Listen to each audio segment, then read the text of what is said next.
أعوذ بالله من الشيطان الرجيم. بسم الله الرحمن الرحيم. يا أيها المدثر صدق اللہ العظیم. عزیز دوستو اور ساتھیو، السلام علیکم. میں نے ابھی آپ کے سامنے سورہ مدثر کی ایک آیت تلاوت فرمائی. سورہ مدثر میں 2 رکوع ہے اور 56 آیتیں ہیں. ہم آج اس کے پہلے رکوع میں 31 آیتوں کا حاصل مطالعہ آپ کے سامنے رکھنے کی کوشش کریں گے. اے اوڑھ لپیٹ کر لیٹنے والے، اٹھو اور خبردار کرو، اپنے رب کی بڑائی کا اعلان کرو اور اپنے کپڑے پاک رکھو اور گندگی سے دور رہو اور احسان نہ کرو زیادہ حاصل کرنے کے لیے، اور اپنے رب کی خاطر صبر کرو. یہ جو 7 آیتیں ہیں یہ ابتدائی دور کی، جب اللہ کے رسول صلی اللہ علیہ وسلم پر دوسری وحی نازل ہو گئی، سورہ مزمل، پھر اس کے بعد سورہ مدثر، اس وقت یہ 7 آیتیں نازل ہوئی ہیں. اور اس کے بعد جو ہے دوسری آیتیں مفسرین کا کہنا ہے کہ 8 مہینے بعد یا 1 سال کے بعد نازل ہوئی ہیں. اس میں اللہ تعالیٰ اپنے نبی کو فرما رہا ہے، اللہ کے رسول صلی اللہ علیہ وسلم پہ پہلی وحی جب نازل ہوئی غار ہرا میں، جب آپ نے پہلی مرتبہ جبرائیل علیہ السلام کو دیکھا تھا، پھر اس کے بعد جب آپ گھر پر آ کر تھوڑا بے چینی سی محسوس کر رہے تھے تو ہماری ماں حضرت خدیجہ رضی اللہ تعالیٰ عنہ سے کہتے ہیں کہ مجھے اڑاؤ. تو آپ اوڑھ کر جو سوتے ہیں، پھر آپ کو جب اطمینان ہوتا ہے، پھر اس کے بعد آپ کچھ دنوں تک وحی کا سلسلہ بند ہو جاتا ہے. پھر جب آپ کو اطمینان ہوتا ہے کہ آپ کو اللہ تعالیٰ نے نبی بنایا ہے، رسول بنایا ہے، تو اس کے بعد اللہ تعالیٰ یہ جبرائیل علیہ السلام کو پھر بھیجتے ہیں. تو اللہ کے رسول صلی اللہ علیہ وسلم جب گھر سے باہر آتے ہیں تو دیکھتے ہیں کہ پورے آسمان میں جبرائیل علیہ السلام کرسی لے کر بیٹھے ہوئے ہیں، کرسی پہ بیٹھے ہوئے ہیں. تو آپ ان کو پہچان لیتے ہیں، یہ وہی فرشتہ ہے جو غار ہرا میں آیا تھا. تو آپ گھر میں جا کر اور اوڑھ کر سو جاتے ہیں. تو اللہ تعالیٰ اپنے نبی کو بڑے پیارے انداز میں کہتا ہے، اے اوڑھ لپیٹ کر لیٹنے والے. ہاں، اوڑھ لپیٹ کر لیٹنے والے، اٹھو. اب وہ وقت گیا جو آپ آرام کرتے تھے. اب تو وہ وقت ہے جو لوگوں کو خبردار کرنا ہے. یہ دنیا جو جہالت میں بھٹک رہی ہے، جہالت کے اندھیرے میں بھٹک رہی ہے، ان کو اللہ کا راستہ دکھانا ہے. ہاں، یہاں سے آپ کو اب اعلان دعوت کا حکم دیا جاتا ہے، اے اوڑھ لپیٹ کر لیٹنے والے، اٹھو اور خبردار کرو. ہاں، یہ دنیا کو خبردار کر دو اور اپنے رب کی بڑائی کا اعلان کرو. ہاں، اور اللہ کے بڑائی کا اعلان کر دو. ہاں، یہی وہ بڑائی ہے جو اللہ تعالیٰ نے جب اللہ کے رسول صلی اللہ علیہ وسلم کو فرمایا کہ اپنے رب کے بڑائی کا اعلان کرو، تو آج تک اور قیامت تک بھی یہ بڑائی کا اعلان ہوتا رہتا ہے اور ہوتا ہے. ہم روزانہ سنتے ہیں اذان میں اللہ اکبر. ہاں، دنیا کے کونے کونے میں یہ بڑائی اللہ کی ہوتی ہے. اللہ اکبر کا نعرہ سارے دنیا میں لگتا ہے. اور اپنے کپڑے پاک رکھو. ہاں، اور آپ جو کام لے کر اٹھے ہیں تو اس میں آپ پاک ستھرا رہو، اپنے کپڑے پاک رکھو اور گندگی سے دور رہو، اور گندگی سے کیا کرو؟ دور رہو، اور احسان نہ کرو زیادہ حاصل کرنے کے لیے، اور جو ہے تو احسان نہ کرو، یعنی تم جو یہ کام لے کر جانے والے ہیں لوگوں کے پاس، اس کو احسان مت سمجھو۔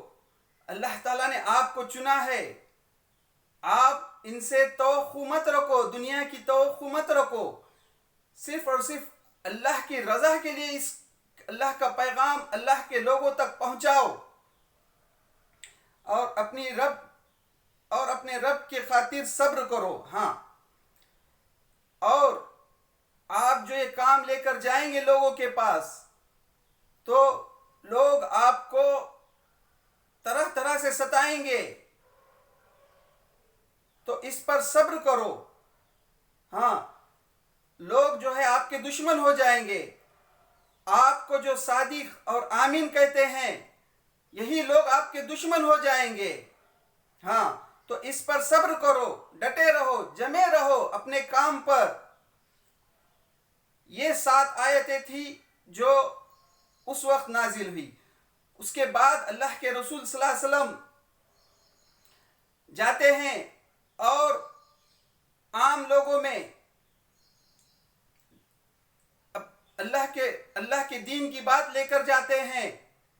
اس وقت کا ایک طریقہ تھا، کسی شخص کو اگر اپنی بات کہنی ہوتی ہے تو وہ پہاڑ پر چڑھ جاتا اور وہاں سے جو ہے یا خبا کہتے ہوئے نیچے آ جاتا، لوگ اس کے ارد گرد جمع ہو جاتے، لوگ سمجھتے کہ اسے کوئی اہم بات کہنی ہے۔ اللہ کے رسول صلی اللہ علیہ وسلم نے بھی یہی طریقہ اختیار کیا۔ آپ پہاڑ پر گئے اور وہاں سے یا خبا کہتے ہوئے نیچے آئے، لوگ آپ کے ارد گرد جمع ہو گئے، تو آپ نے فرمایا، اے لوگو، کیا میں تمہیں بتاؤں کہ اس پہاڑ کے پیچھے ایک لشکر ہے اور یہ لشکر آپ پہ حملہ کرنے والا ہے، کیا تم مانو گے؟ لوگ آپ کو صادق اور آمین کہتے تھے۔ لوگوں نے کہا، ہاں، ہم آپ کی بات ضرور مانیں گے۔ پھر اللہ کے رسول صلی اللہ علیہ وسلم نے کہا، ہاں، تو میں خبردار کرتا ہوں تم کو، یہ تو تم سینکڑوں بتوں کی پوجا کر رہے ہو، تو ایک اللہ کی عبادت کرو۔ قولوا لا الہ الا اللہ، کہو اللہ ایک ہے، اس کے سوا کوئی عبادت کے لائق نہیں ہے۔ جب لوگوں نے آپ کی یہ بات سنی تو انکار کیا۔ سب سے پہلے تو آپ کے چچا ابو لہب نے انکار کیا اور کہا، کیا یہ بات کہنے کے لیے تم نے ہم کو جمع کیا تھا؟ ہاں، تو اس کے بعد جو ہے پورے مکے میں آپ کی چرچا ہو رہی تھی، گھر گھر آپ کی دعوت پہنچ گئی تھی۔ لوگ قریش جو ہے تو پریشان تھے اس دعوت سے کہ اس کو کس طرح سے روکا جائے، کیونکہ ان کا جو بزنس تھا، لوگ جو ہے پورے عرب سے وہاں پہ حج کے لیے آتے تھے، تو انہوں خانہ کعبہ میں 360 جو بھوت رکھے ہوئے تھے، الگ الگ قبیلے کے، ہر ایک کے الگ الگ بھوت تھے، تو یہاں پر آ کر وہ چڑھاوا چڑھاتے تھے، نظرہ رکھتے تھے، تو ان کا یہ بزنس تھا۔ تو یہ سمجھ گئے تھے کہ یہ جو بھتیجا ہے، یہ جو دعوت لے کر آیا ہے، یہ ہمارے بزنس کو ٹھپ کر دے گا۔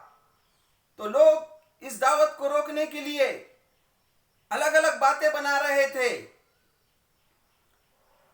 تو اس کے بعد انہوں نے ایک کانفرنس کی، ایک مشورہ کیا، تو اس مشورے کے بعد جو ہے یہ آیت نازل ہوئی۔ اس میں اللہ تعالیٰ فرماتا ہے، اچھا، جب سور میں پھونک ماری جائے گی تو وہ دن بڑا ہی سخت دن ہوگا۔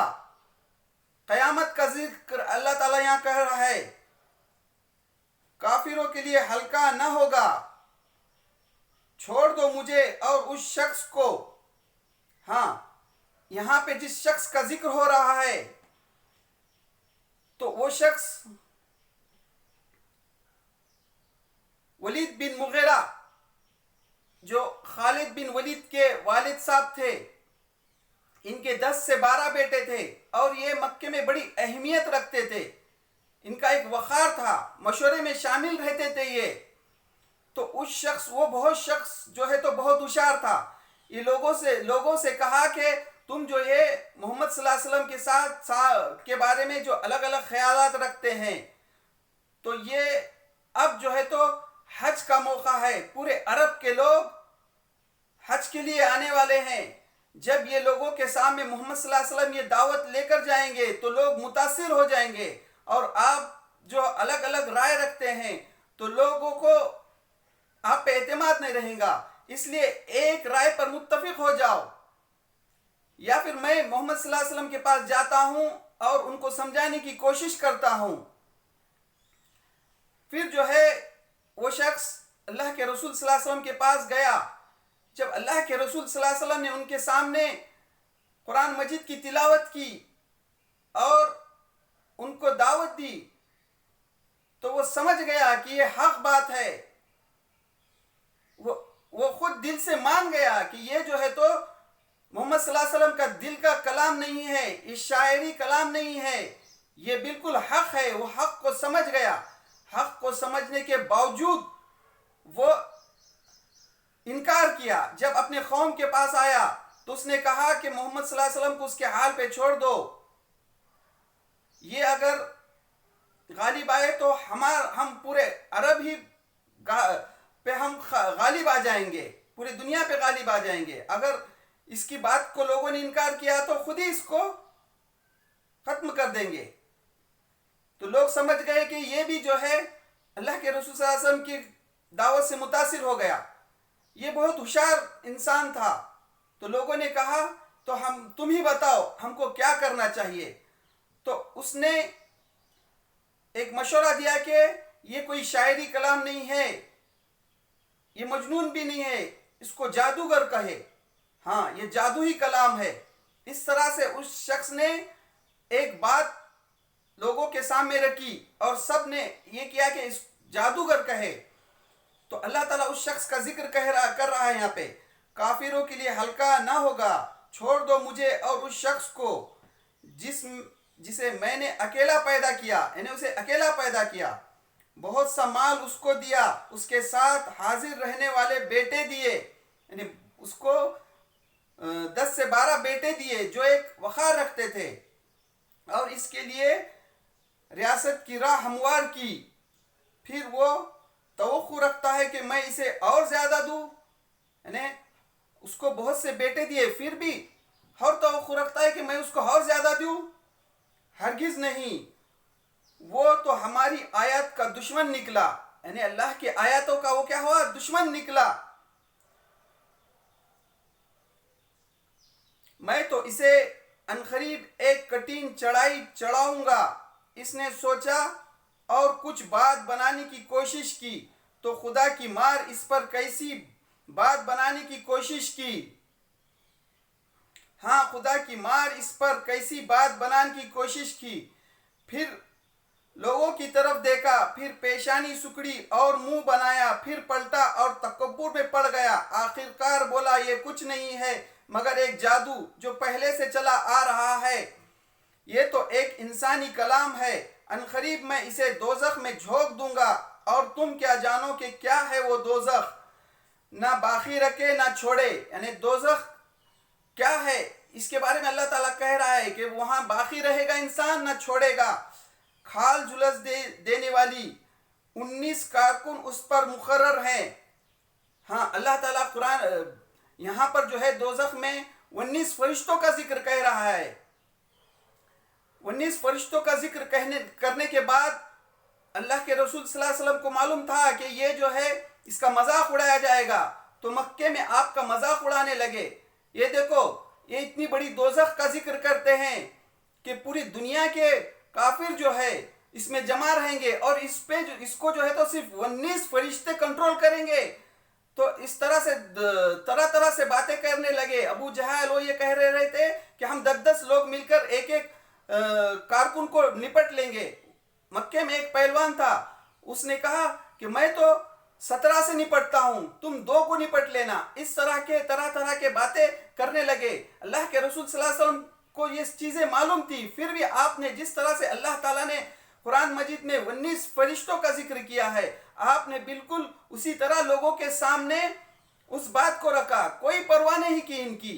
تو صرف یعنی دوزخی جو ہے, جہنمی جو لوگ رہیں گے دنیا میں, جتنے بھی جہنمی ہیں, ان سب کو صرف اور صرف 19 فرشتے کنٹرول کریں گے.